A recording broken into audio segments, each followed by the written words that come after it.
सास के बेमतलब ताने। अरे सास हो और ताने ना दे, ऐसा कहाँ हो सकता है। लेकिन क्या हो जब सास जरूरत से ज्यादा ही ताने देने लगे तो। सुन बहू, आज घर में कुछ खास मेहमान आने वाले हैं, तो लंच पर ये सब बना देना। ये पकड़ लिस्ट, और कुछ भी कम ज्यादा नहीं होना चाहिए। वैसे तेरे बारे में जानती हूँ मैं, मेरे टाइम पर तो हमें बताने वाला भी कोई नहीं था। माँ जी कितने लोग आ रहे हैं ये तो लिखा नहीं है। खाना बच जाए तो दिक्कत, कम पड़ जाए तब तो दिक्कत ही दिक्कत है ना। क्यों? अरे सवाल पर सवाल ही करती रहती है, ये ठीक नहीं है। मेरे टाइम पे तो मजाल है कि हमारे मुंह से चू भी निकले।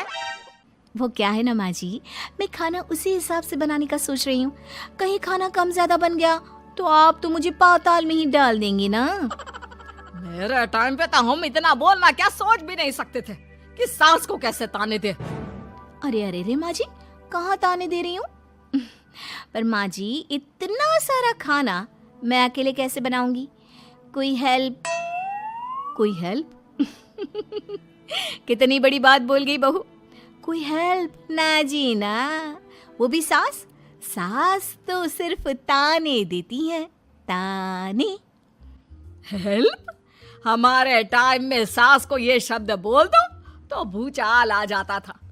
बाकी मैं तो अपने सास की लाडली बन गई थी, पर तू तो बहू की बहू ही रहेगी। क्यों नहीं बना पाएगी? अरे अभी तो बनाना शुरू किया नहीं और पहले ही सोच लिया नहीं बना पाऊंगी। आजकल की तुम जैसी बहुओं के ये बहाने होते हैं कि कैसे नहीं बन पाएगा। अरे मैंने भी अपने टाइम पे बनाया था, अरे बल्कि इससे भी ज्यादा खाना बनाया था, तो तुझसे क्यों नहीं होगा? हैं? सब होगा जा। माँ जी मैं बना तो लूंगी, मैं बस इतना बोल रही हूँ कि अगर आप थोड़ी मेरी मदद कर देती तो। अरे अरे अरे, शर्म नहीं आती तुम्हें अपनी सास से मदद मांगते हुए? हमने अपने टाइम पर कभी अपनी सास से ऐसा नहीं बोला। सच में आजकल की लड़कियां तो बहुत ही छुई मुई सी होती हैं। जरा सा काम देखा नहीं कि बस पहले मदद मांगने दौड़ने लगती है। अरे अब ये सब बहाने नहीं चलेंगे। हाँ, जा जाकर खाना बना। हमारे टाइम पर हम ये करते थे, हमारे टाइम पर हम वो करते थे। हाय रे ताने। फिर शाम को। अरे बहू कहाँ चले गए? मुझे ये सामान पकड़ा जरा। हमारे टाइम पर मजाल है कि हम सास के साथ खड़े ना हो। हाय रे क्या करूं, बस कोमल तैयार हो जा ताने खाने के लिए। काश इस औरत के समय में मैं होती तो देखती ये क्या क्या करती थी अपने टाइम पर। माँ जी यही हूँ, बस चिंटू को पढ़ाना था। अरे हमने भी बच्चे पढ़ाए हैं हमारे टाइम पर, चिंटू को बाद में पढ़ाना। जा पहले वो कर जो कहा है। बहू बेचारी क्या करती, बच्चे को छोड़कर लग जाती है सास के साथ। हमारे टाइम पर ना। फिर तो सास बोली जा रही थी और बहू सुनी जा रही थी। अगले रोज। क्या हो गया चिंटू, क्यों रो रहा है? माँ कल कितना कहा था आपसे कि पढ़ा दो, लेकिन आपको तो मेरी पढ़ाई की कोई वैल्यू ही नहीं है। देखिए कितने कम नंबर आए। अरे कोई बात नहीं बेटा, फेल तो नहीं है ना। वाह बहू वाह, मेरे टाइम पर तो हमारे बच्चे के कम नंबर फेल ही कहलाते थे। ना पढ़ाती हो ना घर का काम करती हो। हमारे टाइम पर तो। सास की इस बात पर इस बार बहू का पारा हाई हो जाता है। वो सोच लेती है कि अब तो वो पति से बात करके ही रहेगी। अगले दिन। माँ जी सारी सफाई हो गई, मेरी कमर टूट रही है, मैं जरा सोने जा रही हूँ। सोना? अरे हमारे टाइम पर तो हम ये जानते भी नहीं थे कि आराम क्या होता है। पागल हो गई है क्या? रुक अभी, देख उस कोने में देख, मुझे कितनी धूल दिख रही है। और बिस्तर के नीचे तो देख कितना काला पड़ा है। और पर्दों के पीछे खिड़की पर देख जाले लगे हुए हैं, वो कौन साफ करेगा? ऐसी सफाई होती है क्या?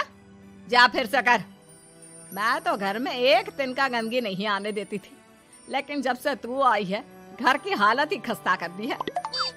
अरे माँ तो तू कहाँ गई? तू भी तो यही है। वैसे माँ मैंने कभी तुझे सफाई करते नहीं देखा। जब से ये आई है न जाने आप में कौन सा सफाई का कीड़ा चला गया है।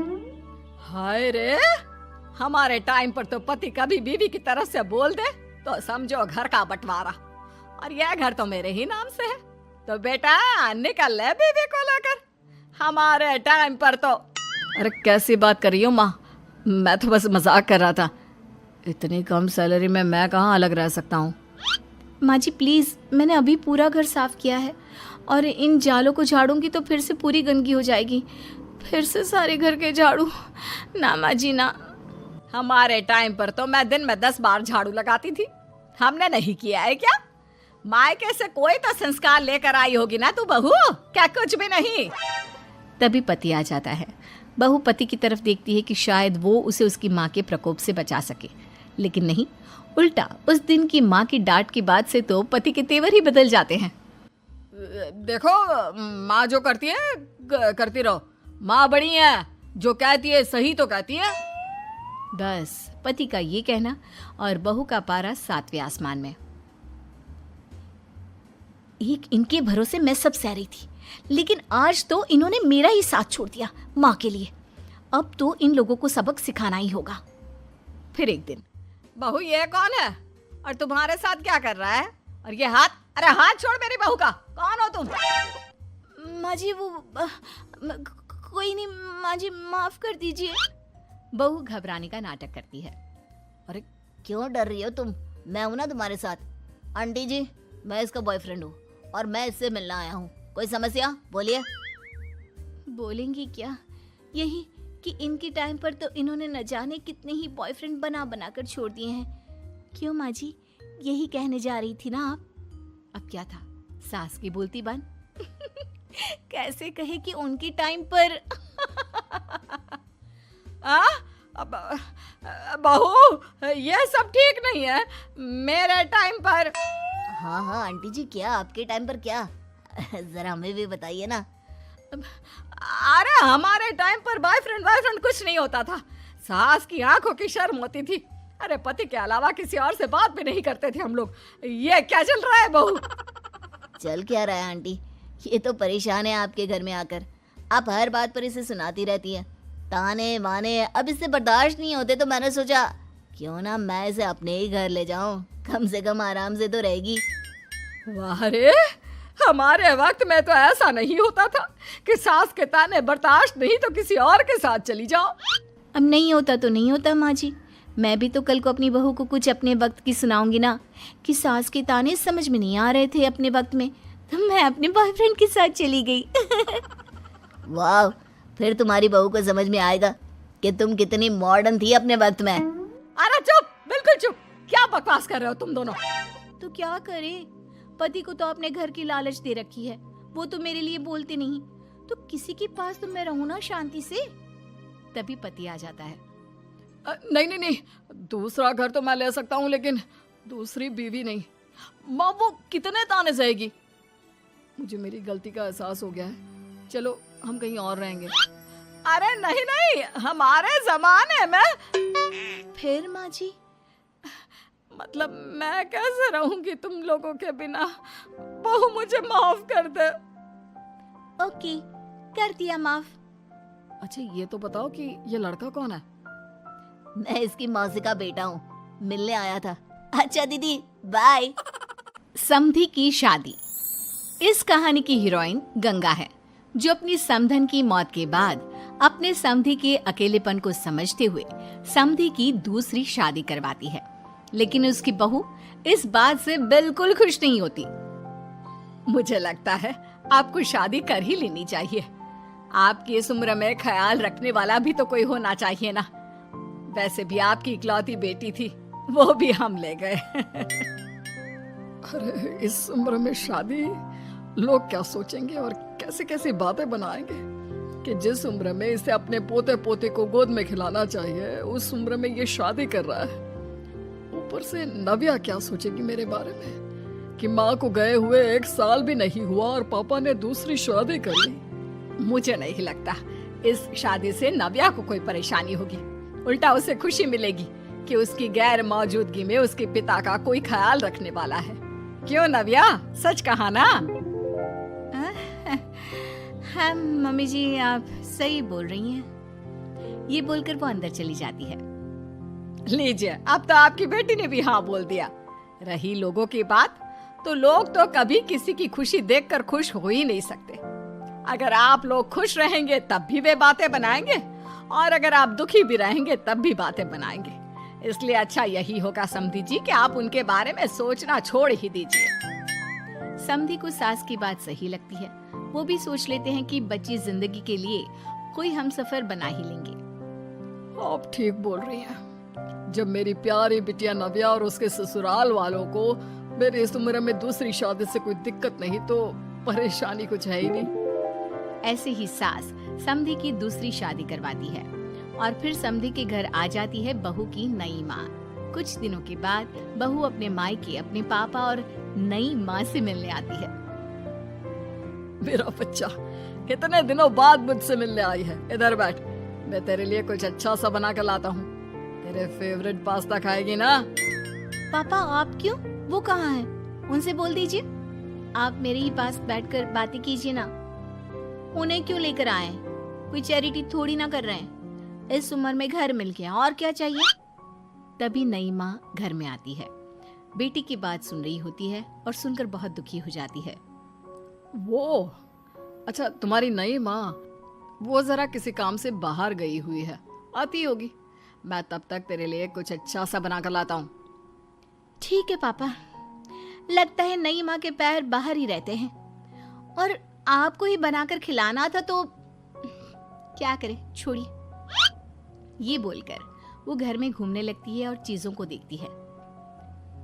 इनको घर में आए हुए थोड़े दिन नहीं हुए और ये घूमने भी जाने लगी है, वो भी पापा को घर में अकेला छोड़कर। आने दो, एक बार इनकी खबर लेती हूँ। वैसे घर को तो बड़ा सजा कर संवार कर रखा है। चलो, ये तो खूबी है, कम से कम पापा को साफ कर का शौक भी है। इतने में नई माँ घर में आती है। अरे नव्या बेटा, तुमने पहले बताया होता तो मैं जल्दी घर आ जाती। तुम्हें नहीं पता मुझे तुमसे कितनी सारी बातें करनी है। कैसी हो बेटी? बेटी? हाँ, वैसे अब तो मैं आपकी बेटी हो ही गई हूँ, ना चाहते हुए भी। खैर, आप गई कहाँ थी? शादी हुए कुछ दिन भी नहीं हुए और आपने घूमने जाना भी शुरू कर दिया। पापा का ख्याल रखने के लिए शादी करवाई है आपकी, जानती है ना? नव्या, ये तुम क्या बोल रही हो? मैं कहीं घूमने नहीं बल्कि एक दोस्त से मिलने गई थी। उसकी तबीयत थोड़ी ठीक नहीं, इसलिए वो क्या है ना, शादी के चलते उससे मिलना नहीं हो पाया, तो आज चली गई। अच्छा, वो भी पापा को यूं घर पे अकेला छोड़कर? आपके लिए आपका ये परिवार ज्यादा जरूरी है या आपकी दोस्त? देखिए, ये ठीक नहीं है। इतने में पिता आ जाते हैं। अच्छा, तुम आ गए। आओ, चलो तीनों मिलकर बैठ के खूब सारी बातें करते हैं। माँ कुछ नहीं कहती, चुपचाप अंदर चली जाती है। ऐसे ही बहू जब भी अपने मायके आती, अपनी नई माँ से ऐसे ही बात करती। नई माँ बहू के इस बर्ताव से परेशान होकर उसकी सास को बताती है। देखिए माना, वो बेटी है, लेकिन मैंने भी शादी की है। वो बेटी कम, सास सा व्यवहार ज्यादा करती है। अब छोटी है तो कुछ कहना ठीक नहीं लगता। बाकी शादी का रिश्ता लेकर तो आप आई थी, इसलिए आपको बता रही हूँ। मैं शादी करके बहुत पछता रही हूँ।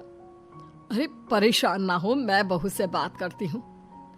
तभी थोड़ी ही देर में बहू ससुराल आ जाती है। बहू कहाँ थी अब तक? तुम्हें पता है क्या टाइम हो रहा है? अब माँ जी, मैं अपनी एक सहेली से मिलने गई थी, और माँ जी अभी तो 7 बज रहे हैं। अरे इतना लेट कोई घर आने का टाइम है? आज के बाद 6 बजे के बाद तुम घर आई तो तुम्हें घर में एंट्री नहीं मिलेगी। सास बहू के साथ बिल्कुल वैसा ही व्यवहार करती है जैसा वो अपनी नई माँ के साथ कर रही होती है। न जाने माँ जी को क्या हो गया है। मैं कितनी खुश थी कि मायके जैसा ससुराल मिला है। सासू माँ इतनी अच्छी थी। फिर अगले रोज, बहू, मेरे बेटे को पौष्टिक खाना दिया कर। क्या ये पास्ता पिज्जा बनाती रहती है? इसलिए शादी नहीं करवाई थी मैंने अपने बेटे की। ठीक है माँ, मैं बना दिया करूंगी ऐसा खाना। लेकिन माँ जी, आपको हुआ क्या है? पहले तो कभी आपने ऐसा नहीं किया, तो ये अचानक से मुझसे कोई गलती हो गई है क्या माँ? क्यों? ऐसे नहीं बोल सकती। समझ ले, ये तेरी सास का हुक्म है। ऐसे ही सास बहू को अपने सास वाले तेवर दिखाकर कभी डांटती तो कभी ताने मारती, पर बहू बेचारी बिल्कुल समझ नहीं पाती। एक दिन, बहू ये क्या बेफिजूल खर्चा करती रहती है? परसों ही तुमने अपने लिए एक साड़ी ली थी और आज फिर से। तुम्हें क्या लगता है पैसे क्या पेड़ पर होते हैं कि जब मन करा तोड़कर सामान ले लिया करा? हैं? वो माँ जी बहुत अच्छी लगी तो ले आई। अच्छी लगी तो ले आई।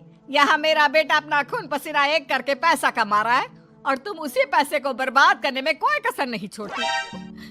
माँ जी आप मुझे ऐसा क्यों बोल रही है? मैं आज के बाद कभी शॉपिंग पर नहीं जाऊंगी, लेकिन प्लीज आप मुझसे ऐसा बर्ताव मत कीजिए। इससे पहले कभी आपने मुझे छोटी छोटी चीजों के लिए नहीं डांटा। ये अचानक ऐसा क्यों? मुझे बिल्कुल अच्छा नहीं लग रहा। देख बहू, मैंने तेरे साथ जब टिपिकल सास जैसा बर्ताव किया तो तुझे इतना बुरा लगा। सोच तेरी नई माँ को कैसा लगता होगा जब तू उनके साथ हमेशा ऐसा बर्ताव करती है। तो माँ जी आपने इतना सब कुछ बस इसलिए किया? आप मुझसे नाराज नहीं हो, गुस्सा नहीं हो? नहीं बहू, मैं तुझसे गुस्सा क्यों होंगी? मैं तो तुझे बस इतना समझाना चाहती हूँ कि अपनी नई माँ से सास जैसा बर्ताव करना बंद कर दे।